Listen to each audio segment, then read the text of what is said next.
నాయకులకు ప్లాన్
అరగంటేది improvement of quality of investigation అంటే ఇన్వెస్టిగేషన్ యొక్క క్వాలిటీని ఇంప్రూవ్ చేసి ముద్దాయిలకు శిక్ష పడేందుకు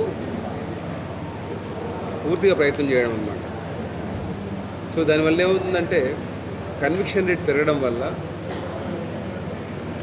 ప్రజల్లో కొంత అంటే అఫెండర్స్కి కొంత భయం కలిగే అవకాశం ఉంటుంది, వాళ్ళు నేరాలు చేయకుండా ఉండడానికి అవకాశం ఉంటుంది అన్నట్టు.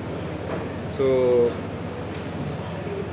త్వరితగతిన పూర్తి చేయడము కేసుల దర్యాప్తుని, అట్లాగే ముద్దాయిలకి శిక్ష పడేందుకు తగినటువంటి ఆధారాలను సేకరించడము,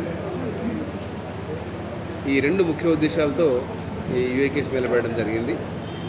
సో ఇందులో ఏంటంటే ఇప్పుడు మనకి గత సెప్టెంబర్లో చాలామంది కొత్త ఎస్ఎస్ జాయిన్ అవ్వడం జరిగింది. సెప్టెంబర్లో చాలా ప్రొఫెషనల్ ఎస్ఎస్ వచ్చిన జాయిన్ అవ్వడం జరిగింది. సో వాళ్ళకి కూడా ఒక ఇన్వెస్టిగేషన్ దర్యాప్తులో మెలకువలను నేర్పి వాళ్ళని కూడా పూర్తి స్థాయి దర్యాప్తు అధికారులుగా చేయడానికి కూడా ఈ యూఏ కేసెస్ మేళ పనికి వస్తుంది అన్నట్టు. సో ఎందుకంటే ఇక్కడ చాలా కాంప్లికేటెడ్ కేసెస్, ఇప్పుడు చీటింగ్ కేసెస్ లాంటివి, వైట్ కాలర్ అఫెన్సెస్ ఇలా ఉంటాయి.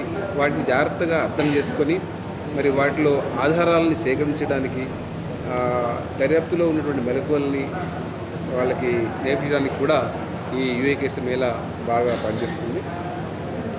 సో ఈ విధంగా మరి కంప్లైనెంట్స్కి కూడా ఒక సాటిస్ఫాక్షన్ ఉంటుంది అన్నట్టు. మనము దర్యాప్తు త్వరగా పూర్తి చేసి ముద్దాయిలకు శిక్ష పడేటట్టు చేస్తే మరి కంప్లైంట్స్ కూడా సాటిస్ఫాక్షన్ ఉంటుంది. తర్వాత అఫెండర్స్ ఎవరైతే ఉంటారో వారికి భయం కలిగి వాళ్ళు నేరాలు చేయకుండా ఉండడానికి కూడా అవకాశం కలుగుతుంది అన్నమాట. సో ఈ ఉద్దేశంతో ఈరోజు ఈ ఈస్ట్ జోన్ పరిధిలో యూఏ మేళ కండక్ట్ చేయడం జరిగింది. సో అందరూ అడిషనల్ డీసీపీలు, తర్వాత 3 ఏసీపీలు, తర్వాత 9 పోలీస్ ఎస్హెచ్ఓలు కూడా, వాళ్ళతో పాటు ఎస్ఎస్ కూడా ఈ యూఏ మేళలో పాల్గొనడం జరిగింది. సో చాలా ఇంప్రూవ్మెంట్ ఉంది. మేము లాస్ట్ ఇది 5th యూఏ మేళ కండక్ట్ చేస్తున్నాము.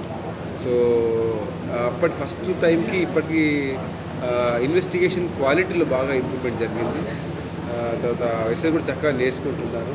సో ఇది ఇంకా మేము ముందు ఇంకా కెరీర్లు తగ్గుతుంది. ఎందుకంటే ఇప్పుడు మనకి లాస్ట్ ఇయర్ కంపేర్ చేస్తే ఈ సంవత్సరానికి మనకు ప్రాపర్టీ అఫెన్సెస్ బాగా తగ్గాయి.